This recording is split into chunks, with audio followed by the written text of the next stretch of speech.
वैसे सामान्य तौर पर बैंक की जानकारी आपको थोड़ी बहुत ज़रूर होगी, लेकिन बैंक में कौन-कौन से काम किए जाते हैं, आज आपको हम डिटेल्स में बताएँगे। और हो सकता है कि आप जो हम आपको आज जानकारी देने वाले हैं, उसमें कई ऐसे पॉइंट आपके साथ हम साझा करेंगे, जिसके बारे में आप नहीं जानते होंगे। बहुत कम लोग जो हैं, बैंक में क्या-क्या होता है, बैंक में क्या होता है और कौन-कौन से काम बैंक में किए जाते हैं, उसकी इम्पोर्टेंट जानकारी आज आपके साथ हम साझा करेंगे। अभी आप रवि तिवारी बैंकिंग चैनल देख रहे हैं। चैनल पर आप पहली बार जुड़े हैं तो सब्सक्राइब कर लीजिएगा, क्योंकि हम आपको रेगुलर यहाँ पर बैंकिंग से रिलेटेड इन्फॉर्मेशन देते हैं। और चैनल पर नए हैं तो आपको ज़रूर सब्सक्राइब करना चाहिए।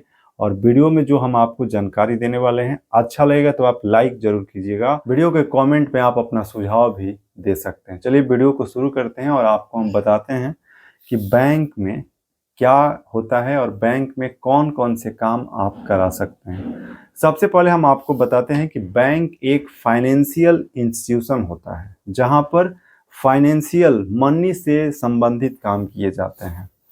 भारत ही नहीं बल्कि पूरे दुनिया में बैंक एक ऐसा माध्यम है जिसके माध्यम से एक जगह से पैसा जो है दूसरे जगह पर आज ऑनलाइन भी ट्रांजैक्शन के माध्यम से भेजा जाता है। लेकिन बैंक एक ऐसा सबसे प्रमुख काम जो है बैंक का कि वहाँ पर आप अपना अकाउंट ओपन करवाते हैं और उस अकाउंट में आप अपने पैसा या पूंजी जो होता है, धन होता है, उसको आप सुरक्षित जगह पर रखते हैं।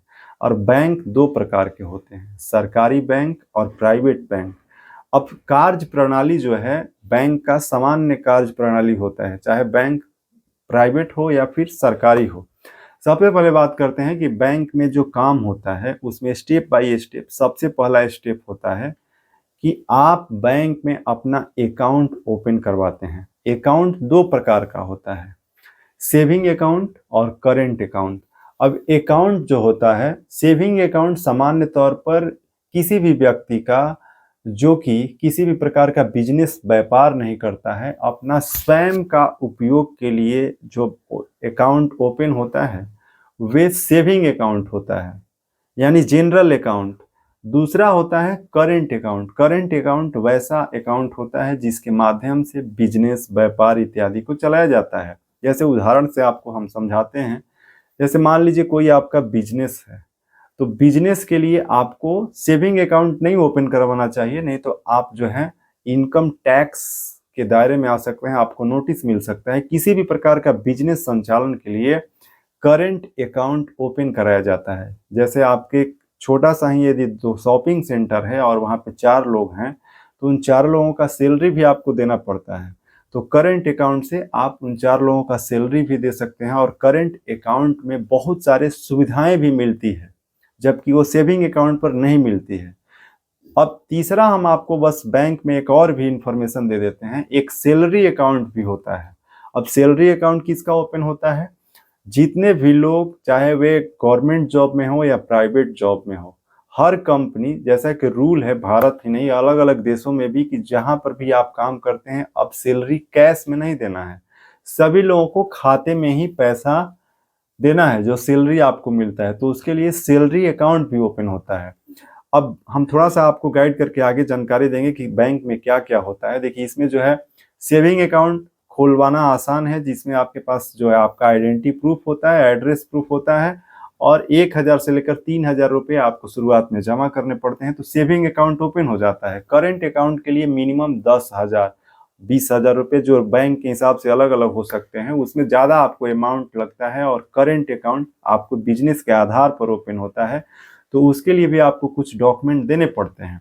Salary account zero balance account होता है, जो कि जहां पर भी आप काम करते हैं उस कंपनी के माध्यम से आपका सेविंग अकाउंट ओपन हो जाता है, जिसके लिए आपको केवल डॉक्यूमेंट प्रूफ देने पड़ते हैं, बाकी उसमें कोई भी पैसा आपको जमा नहीं रखना पड़ता है। क्योंकि सैलरी अकाउंट इसीलिए है जो कि कंपनी जो होती है उसके माध्यम से अकाउंट ओपन हो जाता है। तो ये 3 प्रकार के अकाउंट की जानकारी दिए। अब आपको कुछ और भी इम्पोर्टेंट जानकारी देते हैं जो कि बैंक में होता है। देखिए, बैंक में आप जैसे सबसे इम्पोर्टेंट जानकारी ये है कि आपके पास चेक बुक भी होता है, डेबिट कार्ड भी होता है, क्रेडिट कार्ड भी होता है। तो ये बैंक आपको देता है। कब देता है? जब आपका अकाउंट बैंक में ओपन हो जाता है। उसके बाद ये जो फैसिलिटीज है, जैसे चेक आप किसी दूसरे को देते हैं तो आपके खाते से पैसा वे चेक के माध्यम से निकाल लेता है। डेबिट कार्ड का पास होता है तो डेबिट कार्ड से आप किसी भी एटीएम मशीन से पैसा निकाल लेते हैं। और उसके साथ साथ जो क्रेडिट कार्ड होता है, वो क्रेडिट कार्ड से आप जो है पैसा खर्च करते हैं, एक महीना यानी 45 दिन के बाद आप उसको जमा करते हैं। लेकिन यहीं पर अब बैंक के ही माध्यम से यूपीआई अकाउंट भी ओपन हो रहा है। तो यदि आपका खाता जब बैंक में हो जाता है तो उसके माध्यम से, यानी बैंक से क्या होता है, तो यूपीआई यानी मोबाइल में आप फोन पे, गूगल पे, पेटीएम या अन्य ऐप के माध्यम से भी आप स्कैन करके क्यूआर कोड के माध्यम से कहीं भी पैसे ट्रांसफर कर देते हैं। तो ये सारा काम जो है बैंक अकाउंट से होता है। अब आपको कुछ और इम्पोर्टेंट जानकारी देते हैं कि बैंक में और क्या होता है। बैंक में आप एफडी भी करा सकते हैं। एफडी का मतलब फिक्स डिपॉजिट होता है।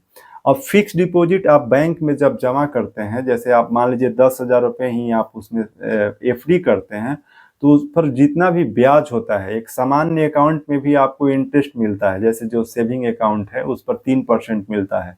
जब आप एफडी करते हैं तो उसका 7%, 8% या जो भी बैंक का उसका जो इंटरेस्ट दर होता है उसके हिसाब से पैसा मिलता है। लेकिन बैंक में आपको एफडी करने का एक ही फायदा है कि जब भी आप चाहते हैं तो उस पैसा को आप तुरंत 10 मिनट में विथड्रॉल कर सकते हैं। जबकि अन्य इंस्टीट्यूशन में ऐसा फैसिलिटी नहीं है कि आपको 10 मिनट में तुरंत पैसा जो आप एफडी करते हैं, फिक्स डिपॉजिट करते हैं, वो आपको मिलता है। तो ये हो गया बैंक की जो आपको जानकारी दे रहे हैं कि क्या क्या होता है। आगे बढ़ते हैं।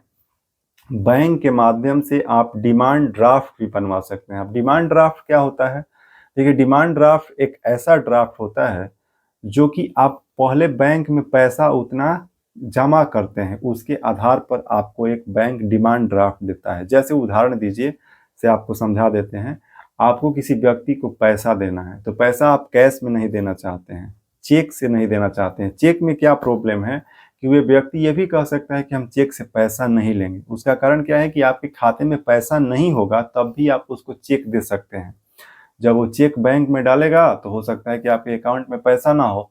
तो इसमें जो है क्या है कि दूसरा जो पार्टी है उसको नुकसान उठाना पड़ सकता है। तो बहुत सारे लोग बोलते हैं कि आप जैसे आपको किसी को पैसा देना है तो वे व्यक्ति कह सकता है कि आप डीडी बना करके दे दीजिए, यानी डिमांड ड्राफ्ट।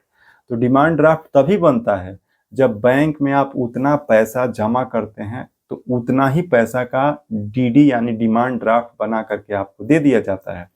और जिसके नाम से आप डीडी बनवाते हैं उसके नाम से बन जाता है।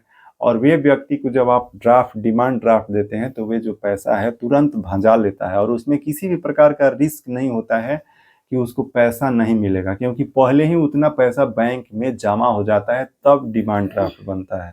तो ये हो गया बैंक में जो काम होता है उसकी जानकारी। आगे बढ़ते हैं और बैंक में क्या होता है। देखिए, बैंक के माध्यम से आप जो है एनईएफटी कर सकते हैं। एनईएफटी क्या होता है?